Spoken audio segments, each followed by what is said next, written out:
Hello friends, আমার নতুন ভিডিওতে সবাইকে স্বাগত। সবাই কেমন আছো? আশা করছি সবাই ভালো আছো। তো আজকে আমি বাড়িতেই বানিয়ে দেখাবো টমেটোর সস কিভাবে বাড়িতে বানাতে হয়। কোনো রকম কেমিক্যাল ছাড়াই নির্ভেজাল সুস্বাদু টমেটোর সস। এই সস বানাতে কিন্তু তেমন কিছু উপকরণ লাগে না, তো বাড়িতেই বানিয়ে ফেলুন সুস্বাদু টমেটোর সস। আমরা অনেক সময় দেখেছি বাজার থেকে কিনে আনা সস কিন্তু হালকা ঝাল থাকে, তো আপনি আপনার মনের মতো এটা করতে পারবেন, ঝাল না দিয়েও কিন্তু করা যায়। এই সস বাড়িতে বানালে যে কোনো বয়সের ছেলে থেকে বুড়ো অবধি যে কোনো ব্যক্তি এই সস খেতে পারবেন। তো বেশি দেরি না করে শুরু করা যাক ভিডিওটা, কিভাবে আমি বাড়িতে সস বানালাম।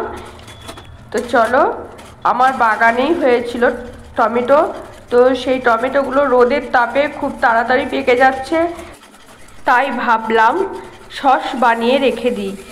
তো যেই না ভাবা সেই কাজ, যেমন বানালাম আর তোমাদের সাথেও শেয়ার করে দিলাম কিভাবে বানালাম। বন্ধুরা, প্রথমে ভেবেছিলাম যে ফ্রিজে রেখে রেখে অল্প অল্প করে টমেটোগুলো খরচা করব, কিন্তু এত এত টমেটো ফ্রিজে কতদিনই বা রাখতে পারবো। তো খুব বেশি হলে 10 থেকে 15 দিন ফ্রিজে রাখা যাবে, তারপর কিন্তু ফ্রিজের জিনিস নষ্ট হয়ে যায়। তো ভাবলাম সস বানিয়ে রেখে দিই, তো পরবর্তীতে যখন টমেটোর দাম বাড়বে অসময়ে কাজে লাগবে। টমেটোর সসটা এমনই একটা খাবার যেটা যে কোনো তেলে ভাজার ওপরে ছড়িয়েও খাওয়া যায়, আবার টমেটো যদি না থাকে রান্নার সময় তো তখনও তরকারিতেও টমেটোর সস দেওয়া যায়, তাই বানিয়ে ফেললাম টমেটোর সস। তো দেখো, প্রথমে আমি এক ঝুড়ি টমেটোকে নিয়ে নিয়েছি, লাল লাল টমেটো। এই টমেটোগুলো কিন্তু দেশি টমেটো, এগুলো কিন্তু একটুও ভেতরটা শক্ত নয় আর হেভি টক। তো দেখো, খুবই পেকে গেছে। প্রতিটা টমেটো কিন্তু আমি 4 পিস করে কেটে নিচ্ছি, এরপর এগুলোকে আমি একটু সিদ্ধ করে নেব। তো দেখো, এতটাই নরম যে আমার ছুরি চলছে না, তার আগেই কিন্তু গলে যাচ্ছে। তো তোমাদেরকে দেখাচ্ছি কিভাবে আমি করছি। দেখো, প্রত্যেকটা টমেটো কিন্তু এইভাবে 4 পিস করে কেটে নিচ্ছি, তারপরে অনেক কাজ আছে। তো দেখো বন্ধুরা, ফাইনালি আমার টমেটোগুলো 4 পিস করে কাটা হয়ে গেল। এখন আমি একটা কড়া বসিয়ে দিয়েছি ওভেনের মধ্যে। তো কড়াইটা গরম হয়ে গেছে, এরপর সামান্য জল দিলাম আর এই যে টমেটোটা দিয়ে সিদ্ধ করতে দেবো। তো একটু নুনও ছড়িয়ে দিলাম, নুনটা তোমাদেরকে দেখানো হলো না। এর সাথে নুনটা না দিলে কিন্তু যে সসটার ব্যালেন্সটা, স্বাদের ব্যালেন্সটা থাকবে না ঠিকঠাক। দেখো, নুনটাও ছড়িয়ে দিলাম।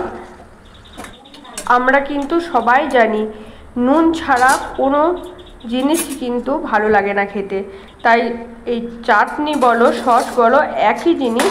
তো এটাতে আমাকে সামান্য নুন, মানে পরিমাণ মতো নুন আমাকে দিতেই হলো। যার যেমন টমেটো থাকবে তেমন পরিমাণ আমাকে কিন্তু নুনটা দিতে হবে। তো আমার এখানে 1 কেজি মতো টমেটো আছে, তো আমি এখানে 2 চামচ মতো লবণ ব্যবহার করেছি। তো দেখো, আমার সমস্ত টমেটোগুলো সিদ্ধ হয়ে গেছে। তারপরে ঠান্ডা করে নিয়ে আমি এখন মিক্সির জারে ভরে এটাকে একটু পেস্ট করে নেব। তো তোমরা সম্পূর্ণ ভিডিওটা দেখতে থাকো আমি কিভাবে করছি। তো এবার পেস্ট করব। পেস্ট করার পর অনেক কাজ আছে, তোমরা দেখতে থাকো কিভাবে কি করছি আমি।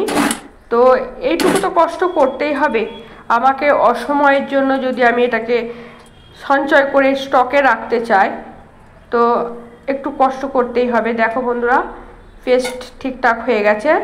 তো এরপর আমি একটা ছাঁকনি নিয়ে নিয়েছি। তো ছাঁকনির সাহায্যে দেখতেই পাচ্ছ আমি কিভাবে করছি। তো এইভাবে যদি চামচ দিয়ে না নাড়া দিই, কিন্তু নাড়া দিতে হবে, নাড়া না দিলে এটা তো খুব মোটা, পেস্টটা কিন্তু মোটা, এটা একটু নাড়া না দিলে কিন্তু এটা বের হবে না নিচের দিকে। তো এটা কন্টিনিউ চামচ দিয়ে নাড়া দিয়েই যেতে হবে। তো সমস্ত বীজ আর টমেটোর খোসা দেখো একদম ছাঁকনিতে রয়ে গেছে, তো সেগুলো আমি আর একটা বাটির মধ্যে রেখে দিলাম। তো আবার এইভাবে একইভাবে সমস্ত পেস্টটাকে আমি কিন্তু ছেঁকে নিলাম। এরপর যে মিশ্রণটা পাবো এইটাই হবে টমেটোর সস। তো দেখো কালারটা কেমন লাগছে না, বিচ্ছিরি লাগছে, মানে টমেটোর সসটা দেখতে লালটাই ভালো লাগে। তো আমি কিন্তু এখানে কোনো ফ্রুট কালার ব্যবহার করিনি। তো দেখো এটা আমি কিভাবে করব তোমরা কিন্তু দেখতে থাকো। আমরা সবাই জানি চিনি ঢাললেই কিন্তু কালারটা চেঞ্জ হয়ে যায়। তো প্রথমে আমি এটাকে দিয়ে দিলাম পেস্টটা কড়াইয়ের মধ্যে। এরপর নুন তো আগে থেকে দেওয়াই আছে, তো নুন দেবার আর কোনো দরকার নেই। তো এখানে কালার আনার জন্যে আমি কিন্তু ব্যবহার করেছি একটু কাশ্মীরি লঙ্কা গুঁড়ো আর সামান্য, যেহেতু আমার বাড়িতে কোনো বাচ্চা নেই, আপনার বাড়িতে যদি বাচ্চা থাকে তাহলে কিন্তু দেবেন না, হালকা কাশ্মীরি লঙ্কা গুঁড়োটা দিলেই হবে। তো এই যে পরিমাণ মতো দিয়ে দিলাম চিনি। চিনিটা যেমন পরিমাণ যে খেতে পারে, আপনাদের বাড়িতে যদি চিনি কম খায় তো চিনি কম দেবেন, আমি কমই দিয়েছি কারণ আমাদের চিনিটা খুব একটা পছন্দ করে না, হালকা হালকা মিষ্টি। আর দিলাম এখানে গুঁড়ো লঙ্কা আর কাশ্মীরি লঙ্কা, যেহেতু আমার বাড়িতে কোনো বাচ্চা নেই তাই আমি দিলাম গুঁড়ো লঙ্কা। তো কালারটা আনার জন্য দিয়েছি কাশ্মীরি লঙ্কা। তো বন্ধুরা প্রথম দিকটা কিন্তু এইভাবে নাড়া দিয়েই যেতে হবে। প্রথমে একটু মানে জল জল টাইপের হবে, একটু পাতলা পাতলা। তো নাড়তে নাড়তে নাড়তে নাড়তে কিন্তু এটা আস্তে আস্তে মোটা হয়ে আসবে। তো এমন একটা পর্যায়ে আসবে তখন কিন্তু জানতে হবে যে আমার এবার সসটা তৈরি হয়ে গেছে। তো এখানে কিন্তু আমি তেল ব্যবহার করিনি, আমি এইভাবে নাড়া দিয়েই যাব। আর যদি না নাড়া দিই, বন্ধ করে দিই নাড়া দেওয়া, তাহলে কিন্তু তলায় লেগে যাবে। শেষ মুহূর্তে তো নাড়া দিয়েই যেতে হবে। তো দেখো আমি এইভাবেই কিন্তু নেড়ে যাচ্ছি সমানে, নাড়া না দিলে কিন্তু তলায় লেগে যাবে। মোটা হয়ে এসেছে আর এটাকে মোটা করেই নামাতে হবে, কারণ সস একটু মোটা মোটাই হয়। তোমরা বুঝতেই পারছো কতটা ছিল আর কতটুকু হলো।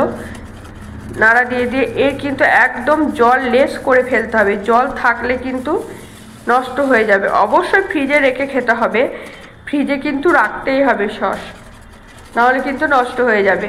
তো আমি এইভাবেই নাড়া দিয়ে যাচ্ছি, দেখো তোমাদেরকে দেখাচ্ছি তুলে তুলে, কিন্তু এখনও পাতলা পাতলা হয়ে রয়েছে। যতক্ষণ না দেখবো একটু মোটা পাড়া হয়ে আসছে, খুন্তি দিয়ে দেখাচ্ছি, ততক্ষণ কিন্তু আমি এটাকে সমানেই নেড়ে যাচ্ছি, দেখতেই পাচ্ছ। তো মোটামুটি এখানে আছে 1 কেজি টমেটোর। অল্প পরিমাণ খুন্তি করে তুলে নিয়ে প্লেটের মধ্যে নিতে হবে। যদি গড়িয়ে আসছে তাহলে জানতে হবে এখনও জল আছে, আর না যদি গড়ায় তাহলে কিন্তু জল নেই, বুঝতে হবে। বন্ধুরা আমার সস কিন্তু রেডি।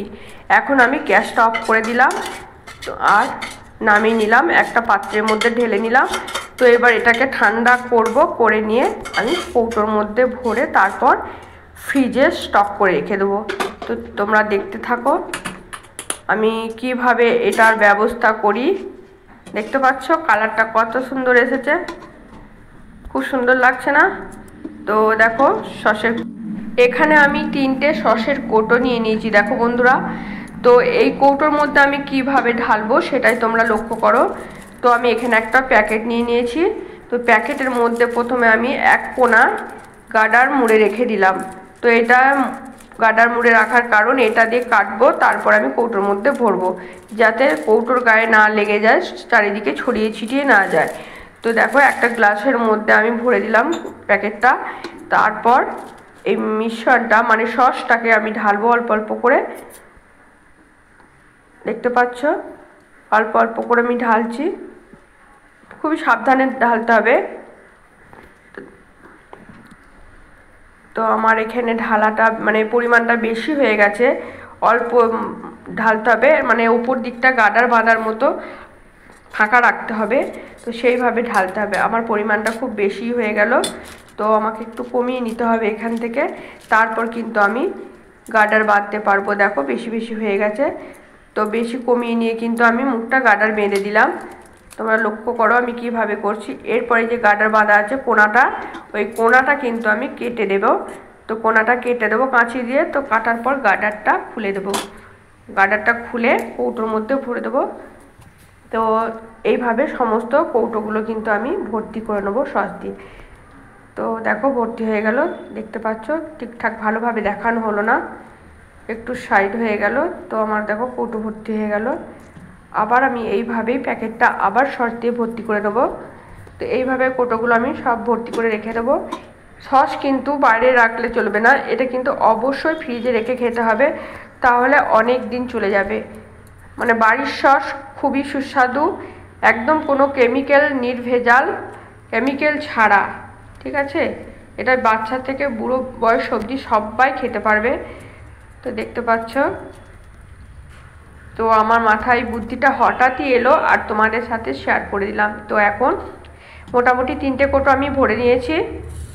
তো এখনও রয়ে গেছে।